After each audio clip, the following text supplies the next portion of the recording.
Carnival Radio, we assure you that your mornings will definitely feel better. Kick off your day with the Carnival Breakfast Show, Mondays through Fridays, 8 a.m. to 11 a.m. Absolute Radio for the funnest way to start your day. The Carnival Breakfast Show. Dig in.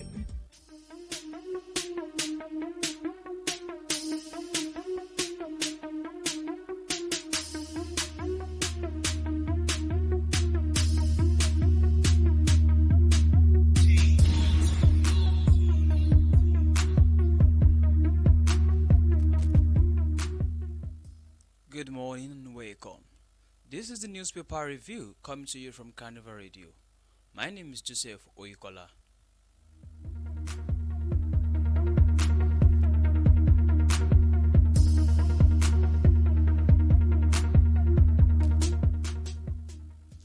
Here are the headlines. Edo Benin Traditional Council disagree over artifact custody. New councils.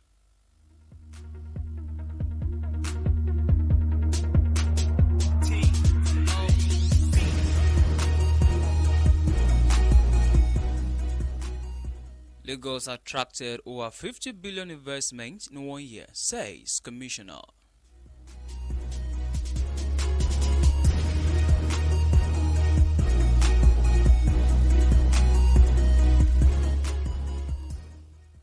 Awujale leadership style worthy of emulation.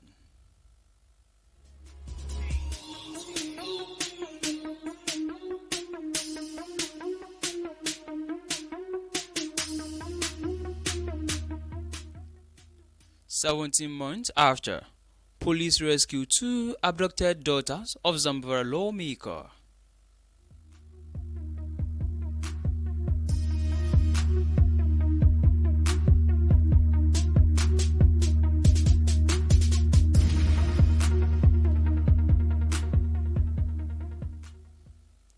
One abducted Abia children found.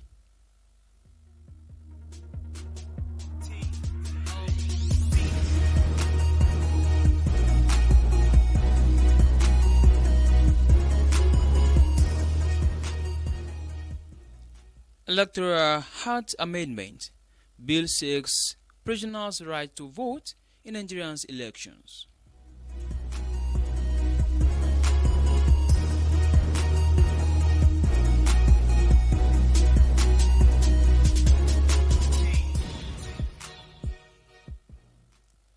Edo State Government and the Benin Traditional Council (BTC) have disagreed vehemently over the custody of ancient artifacts looted from the palace of the Oba of Benin during the Benin massacre of 1897.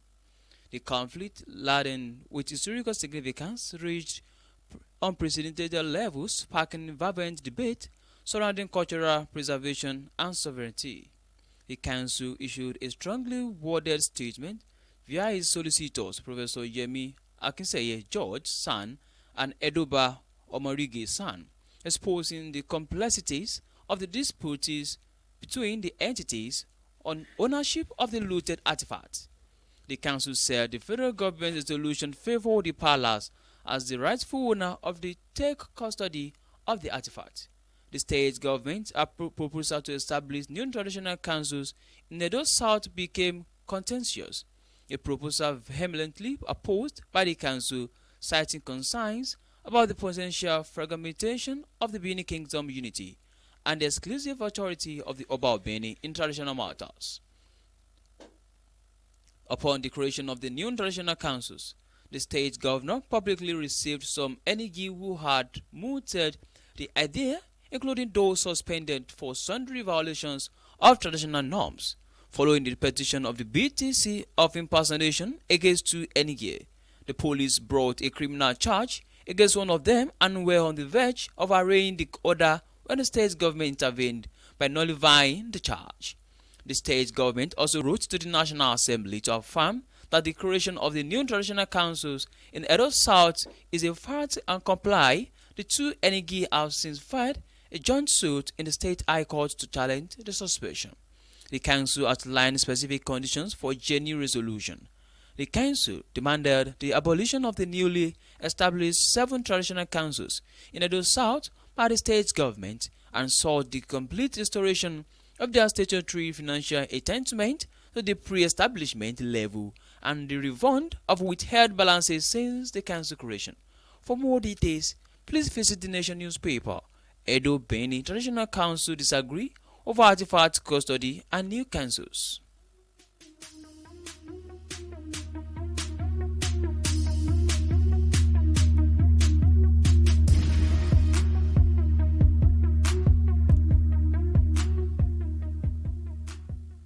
In the meantime, Lagos State has attracted over 50 billion investment through foreign direct investment (FDI) and domestic direct investment (DDD) in the last 1 year. Commissioner for Commerce, Cooperatives, Trade and Investment, Mrs. Folashade Ambrose, said yesterday. She was giving a report of her ministry activities at the ongoing press briefing to mark the 4th year of Governor Babajide Sanwo-Olu's second term in office.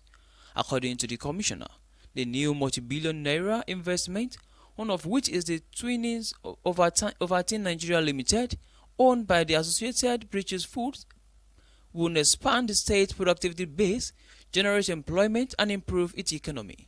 He said, which formerly imports from China and packaged into retail unit here, has now committed to fully manufacture its product in Lagos with the acquisition of an industrial site in Ogba. The investment, valued at over 38 billion, will employ 112 persons directly and over 200 others as distributors by 2025, while generating over $8 million in exports to West Africa. Other investors in healthcare, retail, fast-moving consumer goods, education, financial services, cybersecurity, agriculture, and manufacturing are also coming to Lagos, while many trade missions have gone from Lagos to United Kingdom with the Organized Private Sector (OPS) and Business Membership Organization (BMO) to explore new trade opportunities. He said, our participation in investment and business summits across the world actively seeks to retain and bring investment opportunities available in the states to the attention of potential investors to attract capital, skills, innovation and technology to create more local jobs, increase productivity and generate higher revenue. For more details, please visit the Nation newspaper. Lagos attracted over 50 billion investment in 1 year, says Commissioner.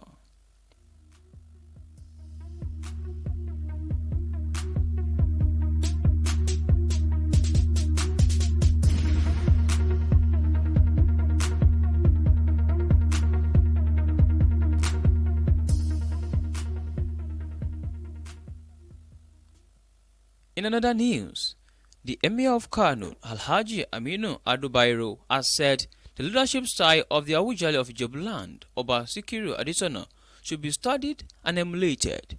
Alhaji Ado Bayero, who visited the Awujale yesterday, described the monarch as his father.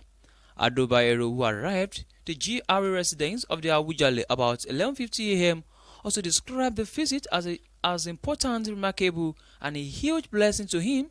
It was accompanied by 8 officials of the Kano Emirate. According to the monarch, the visit will strengthen the existing cordial relationship that had existed for years, even between the Awujale and his late father, Alhaji Ado Bayero. He added that it will also open a new vista of business and trade relations between Kano and Ijebu, stressing that apart from the shared business Akime, the two Asian cities also have many other areas of shared similarities. The Awujale is someone who has been at par with my forefathers for 64 years, and I am privileged to see have people like him around at 90. He's a real Jim who is a close associate of my late father, and that is why I call him my father as well. When you look at the traditional institution before the colonial era and after the colonial era, this is an institution that has remained constant. The changes are there, but the values and traditions are kept, that whoever comes in, we just tune in, and it is perfect for us. Oba Adetona, who recalled his journey to the throne at 25 years old, said his father favored him with the reverend traditional office, thereby passing his elder brothers to position him for the throne of his forebears. One of his achievements in office, according to him, is the new Ogun State Obaship and Chieftaincy law, which provides that traditional rulers be given burial rights according to their faith. According to him, this is to ensure that responsible people of means, credibility, and integrity will be interested in becoming kings without fear of what might happen to their remains when they join their ancestors. For more details, please visit the Nation newspaper. Our journalist leadership style worthy of emulation.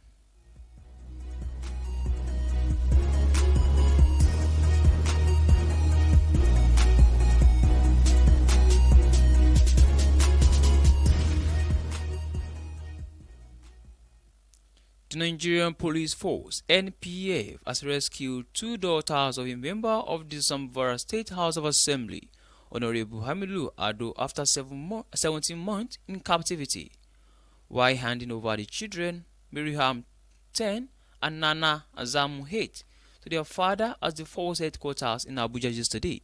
The Deputy Force Public Relations Officer (PRO) CSP Izuku Victor said the rescue followed a combined effort of security agencies with the coordination of the Office of National Security Advisor. The police further said the children were abducted with their mother and other siblings, but luckily the mother escaped with the other children, leaving Miriam and Nana behind. He said, speaking further, the police said under the renewed hope agenda of President Bola Tinubu administration, there has been a robust focus on security reforms aimed at enhancing the effectiveness and responsiveness of the country's security architecture. He said, today's briefing on the successful rescue operation is a direct result of these strategic initiatives stemming from leveraging advanced intelligence from our Force Intelligence Department and operational tactics from the Anti-Kidnapping Squad, Katsina Command, as well as tactical support from the Nigerian Air Force to 15 FOB Futana, which led to locating and safe rescue of the minors. To the families affected by this crime, we express our deepest sympathies and assurances that your pain is our pain. Your resilience is in the face of such adversity inspires us to intensify our efforts. We stand with you and will continue to fight tirelessly to ensure that no child, no mother, no father, no family has to endure such horrors again. Court remands man over alleged killing of 70-year-old man. And there it is. For more details, please visit the Nation newspaper. 17 months after, police rescued two abducted daughters of Zamfara lawmaker.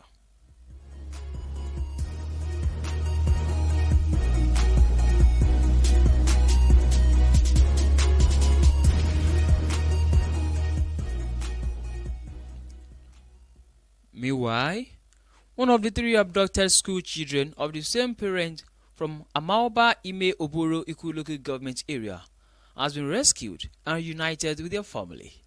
Mayor of Ikuano, Comrade Osinachi Nwaka, in the statement yesterday by his media head, announced that Master Divine Osinachi, a 6-year-old child who went missing on May 10, with his two siblings, was found on May 21st in Ekulobia, Anambra State, in a rescue coordinated by officers from the Abia State Police Command, Homeland Security, and civil society organizations. The newsmen are reported that the three siblings, Gideon Osinachi, 8 years old, Divine Osinachi, 6 years old, and Israel Osinachi, 4 years old, were abducted while returning home from school in Amaoba Imoroboro, Ikuloki Government, Abia State, on May 10 this year. Their grandmother was said to have put the three of them on a commercial motorcycle, popularly called Okada, who disappeared with them without any trace. However, in the latest development, Nwaka, who expressed gratitude for the effort that led to the rescue of one of them, assured the public that the search for the remaining children, Gideon and Israel, was ongoing. He added that we will leave no stone unturned in our quest to bring our children back safely. The safety and well-being of our children remain our utmost priority of the Dr. Alex Otile administration. We further enjoin the public to be conscious and verify any information before disseminating it on social media to prevent the spread of misinformation. The mayor also called on anyone with any information that might assist in the ongoing search to contact the nearest police station or designated emergency numbers. For more details, please visit the Nation newspaper, one of the abducted Abia children found.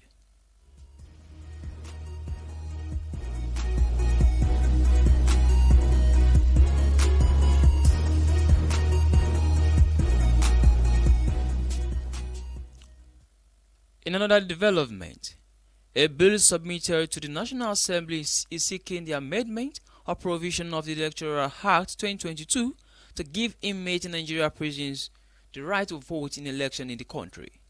The proposed legislation, a copy of which was obtained by newsmen, is titled Bill for an Act to amend the Electoral Act to provide for the right to vote of persons detained or incarcerated in custodial institutions and other places of detention and related matters, also known as Electoral Custodian Image Bill 2024.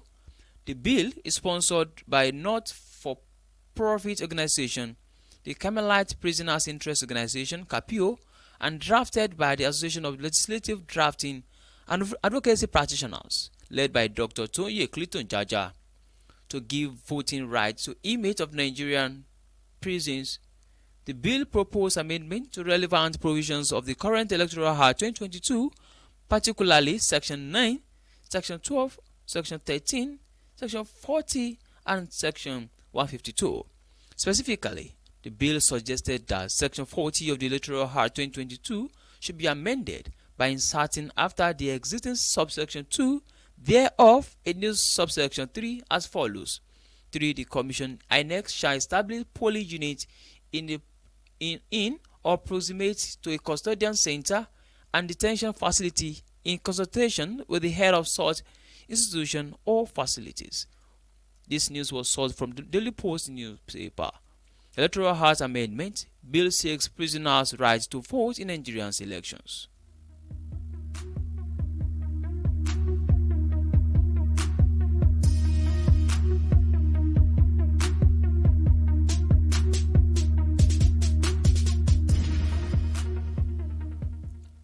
With that, we have come to the end of the newspaper review. Thank you for joining us. My name remains Oyukola Joseph.